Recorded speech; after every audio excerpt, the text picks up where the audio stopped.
Alors cette semaine, dans Nuovo Respiro, on va parler de ce qui fait la une en Italie. Tous les médias sont en ébullition avec l'arrestation du boss mafieux Matteo Messina Denaro. Alors oui, c'est une arrestation que l'on attendait depuis tellement d'années, mais c'est une arrestation qui est en demi-teinte pour moi. Vous le savez, si vous suivez mes vidéos, j'ai eu l'occasion de faire mes études en Italie et de faire ma laurea avec un travail sur l'attentat de Capaci et le juge Falcone. Et j'ai quand même un bémol par rapport à ce que disent les médias, la façon dont ils traitent cette arrestation. La mafia sicilienne, la Cosa Nostra, son fonctionnement, je sais bien comment ça marche. Et je pense que notre super mafieux nous a fait un coup à la diabolique. Allez, je vous explique tout ça tout de suite, c'est parti. Bienvenue sur Nuovo Respiro, bienvenue aux nouveaux abonnés, bienvenue à ceux qui viennent de nous découvrir. Moi, c'est Corinne et chaque semaine, chaque vendredi, je vous propose une vidéo pour découvrir la culture italienne, pour mieux comprendre l'Italie actuelle, la façon dont vivent les Italiens, une Italie plus authentique, plus proche de la vraie vie des Italiens, loin des clichés. Je vous invite à me laisser des petits pouces, des commentaires, à partager, à vous abonner. Allez, pour commencer, qui est Matteo Messina Denaro? Matteo Messina Denaro, c'est un mafieux qui est né le 26 avril 1962 à Castelvetrano, dans la province de Trapani, en Sicile. Et c'est le dernier fugitif, le numéro 1 de la Cosa Nostra. Cela fait presque 30 ans que son portrait est affiché dans tous les commissariats d'Italie. C'est vraiment l'homme que toutes les polices recherchent. Presque 30 ans, car après l'arrestation de Totorina en 1993, c'est un peu lui qui avait pris la place de chef. Et il a été le digne successeur de Salvatore Rina. Salvatore Rina, que l'on appelait Totorina, était surnommé aussi la Belva, la bête sauvage, la bête féroce. C'était une personne sanguinaire, sans foi ni loi, sans pitié. Et Matteo Messina Denaro en a été presque le fils spirituel. Il commet son premier meurtre à 18 ans et a commis près de 50 homicides avant l'âge de 30 ans, ce dont il est fier, ce dont il se vante. Il déclare par exemple « Con le persone che ho ammazzato, io potrei fare un cimitero ». Avec les personnes que j'ai tuées, je pourrais remplir un cimetière. Il a été condamné à perpétuité par contumace pour différents assassinats, dont celui du juge Falcone, mais aussi pour l'assassinat de Giuseppe Di Matteo et pour les attentats de Florence, de Rome et de Milan en 1993. Avec Matteo Messina Denaro, on est loin de l'image du mafieux qui est véhiculée dans les films, dans les superproductions américaines type Il Padrino. On parle plutôt de gens qui n'ont pas d'honneur, qui sont sans foi ni loi, et donc les seules motivations sont le pouvoir et l'argent. Si on prend le seul exemple de Giuseppe Di Matteo, on voit toute l'horreur de la réalité de la mafia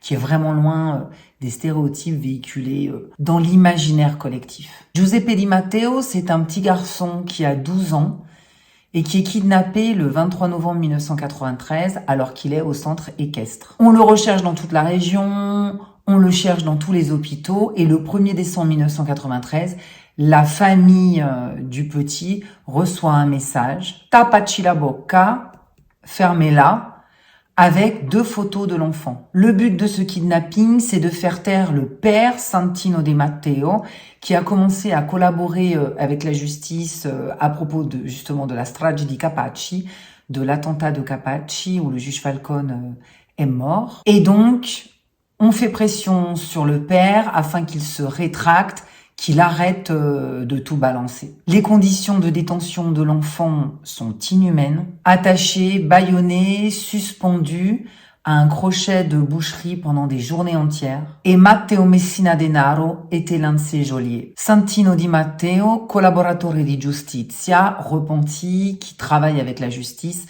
ne cède pas au chantage, bien qu'il soit affolé par le sort de son fils. Le garçon sera assassiné par étranglement et son corps sera dissous dans l'acide le 11 janvier 1996, après 779 jours de captivité. Voilà la réalité de la mafia, telle qu'elle est, dans toute sa cruauté, toute nue. Et voilà Matteo Messina Denaro, pour vous donner une idée de qui vous avez affaire. Le 16 janvier 2023, après 30 ans de recherche par toutes les polices, Matteo Messina Denaro est arrêté, est enfin arrêté. Il est en Italie, il se trouve dans une clinique, la clinique de la Maddalena à Palerme. C'est une clinique privée où il reçoit des soins, le traitement d'une tumeur depuis au moins 1 an. Le chef du département d'oncologie de la clinique de la Maddalena a déclaré au quotidien La Repubblica que la maladie de Messina Denaro s'était accélérée, s'était accentuée ces derniers mois. Et on a appris aussi qu'il avait été opéré en 2020 et en 2022 pour un cancer du côlon. Bien entendu, il était dans la clinique sous une fausse identité. Il se faisait appeler Andrea Bonafede. Il déclarait la profession de géomètre. Il s'agit d'une véritable carte d'identité où on a juste changé la photo, où on a mis la photo de Messina Denaro. Lors de son arrestation, les policiers l'ont trouvé plutôt en bonne santé. Et comme à son habitude, il portait des accessoires de luxe. Il avait même une montre d'une valeur de 35 000 €. Matteo Messina Denaro est quelqu'un qui a toujours aimé le luxe, les choses de marque. Lors de son arrestation, il aurait tenté de s'échapper. Après cette arrestation, il a été transféré dans un quartier de haute sécurité à l'Aquila, dans les Abruzzes. Et pour les autorités, son état de santé est compatible avec une détention et il pourra suivre une chimiothérapie dans un hôpital tout proche afin d'être soigné. Et maintenant, ma Coco Touch, la Coco Touch du jour, je vais vous dire franchement ce que je pense de tout ça. Personnellement, le triomphalisme que l'on voit dans les médias m'insupporte au plus haut point. Oui, c'est une bonne chose que l'on ait enfin attrapé ce mafieux et qu'on puisse le jeter en prison, l'unique place qu'il mérite d'avoir. Mais quand même, après plus de 30 ans, c'est pas la peine de fanfaronner. Et puis, pour être franche, tout ça n'est pas très clair selon moi. Premièrement, il était soigné depuis donc plus d'1 an dans une clinique qui se trouve à 650 mètres de la direction antimafia. Mieux on ne pourrait pas faire. Ok, pour le repérer, on n'avait qu'une photo qui datait de 1993.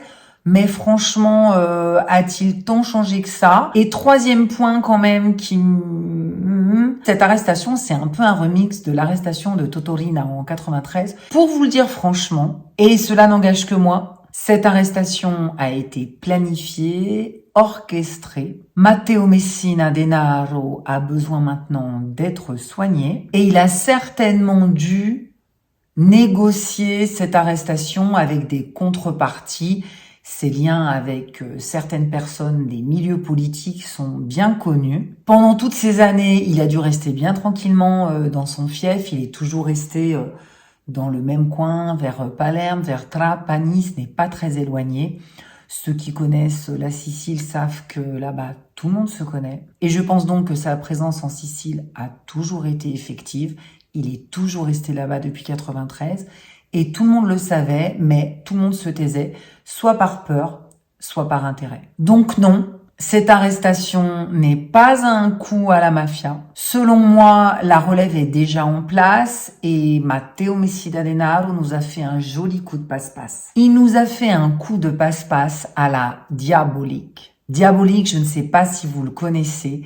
C'est un personnage de bande dessinée. C'est une bande dessinée qui a été créée en Italie en 1962. C'est une bande dessinée très populaire en Italie. Moi-même, j'en ai plein. Je les collectionne. Je vous en ai sorti quelques-uns. Et il nous a fait un coup à la Diabolique. Diabolique, c'est un criminel professionnel qui est capable de se substituer à n'importe qui grâce à des masques qu'il confectionne lui-même et grâce à d'incroyables gadgets. Diabolique, c'est un criminel, ce n'est pas un justicier. Et son code moral est très très ambigu. Son seul but, c'est voler, voler, voler de l'argent, de l'argent, de l'argent. Il sait se montrer généreux, oui, mais uniquement avec ceux qui n'ont pas entravé ses plans ou avec ceux qui l'ont volontairement aidé. Et donc, selon moi, le Matteo Messina Denaro, qu'on surnommait aussi Diabolique, car il est fan de cette bande dessinée, nous a fait là, avec son arrestation, un coup à la Diabolique.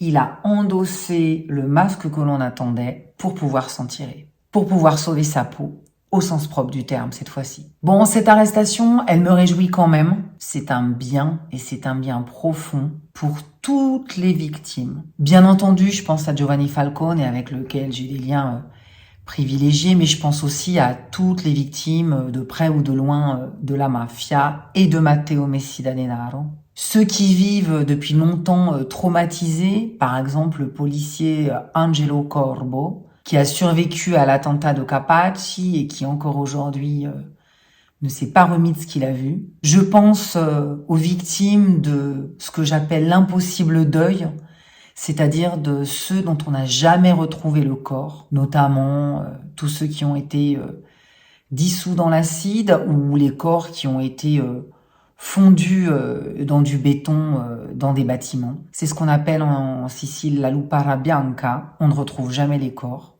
ils disparaissent. Mais je pense aussi à tous ceux qui ont vécu toutes ces années dans la crainte, dans la peur et qui devaient se taire. Voilà, la seule chose positive à cette arrestation, je trouve, c'est que voilà, tous ces gens-là vont pouvoir faire leur deuil, respirer un peu. Quelque part, justice est rendue, même si c'est une justice un peu au goût amer. J'espère que cette vidéo vous a intéressé, une vidéo beaucoup plus dans la retenue et beaucoup plus dans le respect. Et avant de penser à ce mafieux, j'ai surtout envie de penser à toutes ces victimes et l'important est là.